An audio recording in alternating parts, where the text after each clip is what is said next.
Make Jesus your number one relationship so that you are secure and centered. Secure and centered. I like that word, kind of like centered, like you're planted. So that when these storms come in your marriage, or any storm in life, right, that you might, be shaking just a little bit, but you're like just grounded and centered on the Lord, right? I love Psalm 18:2. I think I might have even read this last week, but I love this psalm. The Lord is my rock, my fortress, and my deliverer. My God is my rock in whom I take refuge, my shield and the horn of my salvation, my stronghold. I just love that verse because it just gives that. I want to be anchored to the rock. Don't you? Because then when the storms, the waves are crashing against you, it's like you're not going anywhere because you're just anchored on the rock. And I'm just saying that I know for some of you it's a struggle to get into the Word. Don't be intimidated. Do a bite-sized chunk. You don't have to read for 5 hours every day. You don't have to read for 15 minutes every day. Just do a bite-sized chunk. But I just know this because it's true that if you spend some time in His Word, you will be more grounded every single day. And even when the storms come, you're going to be able to walk through them in such a better way because you're just going to be grounded to the Lord, kind of tethered in place. And you're going to be, maybe buffeted by the wind a little bit, but you're not going to go anywhere. You're going to be centered and anchored on the Lord. Okay, let's get to the next one. Be respectful and honoring toward your husband. Ooh. Men need this like they need air to breathe. It is just, I know it's kind of like flabbergasting to most. I love that word, flabbergasting. It's just so descriptive, isn't it? I could just say it all day long. I'm just flabbergasted. But it's just so weird because we're not wired the same way as them. So we just want to be loved and cherished and pursued and all of these things. And guys are like, just give me respect. I just want to be respected. He wants you to respect his job. He wants you to respect how much he makes. He wants you to respect his muscles. He wants you to respect his judgments. He wants you to respect his opinions. He just wants you to respect him, to honor him. And it isn't a feeling, because if you wait to feel respect, you could be waiting a lifetime. It's choosing to be respectful, to not shred him with your sarcasm, to not do a subtle little funny put down in front of other people. Oh, that's so disrespectful to a man. If you make a joke about his blunder, that he, fell off the ladder when he was trying to fix something or whatever, and it seemed funny to you guys, you tell that story in front of other people and he feels disrespected, emasculated, and put down by you. And when a man feels disrespected because it wounds him at his core, this is not good for your marriage. Because when a man is wounded at his core, he's probably going to try to self-medicate in some way, right? And how is he going to self-medicate? Probably not in a good way. When we need to self-medicate or choose to self-medicate, we probably don't choose healthy ways either. But for a guy, it's often pornography.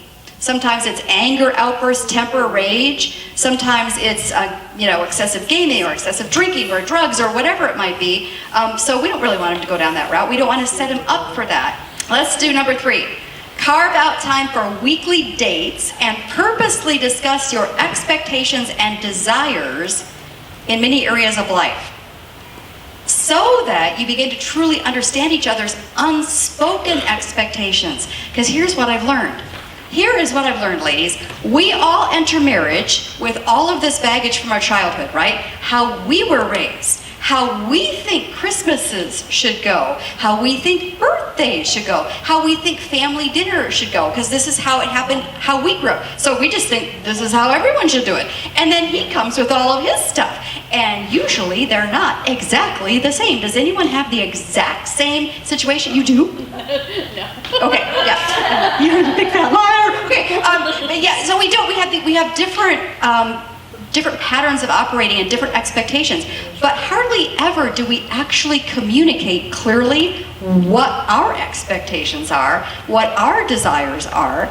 And so we have this clash and we have these arguments that get ridiculous, and it's because we have unspoken expectations and desires. So here's this brilliant idea. Why don't you guys talk about your expectations and desires in various areas at your date night? Okay, let's go to number 4. Number 4 is carve out time to build a vibrant sex life with your husband. And this is an important part of your marriage. It is a huge part of your marriage. In fact, this is why your husband married you. Because you know what?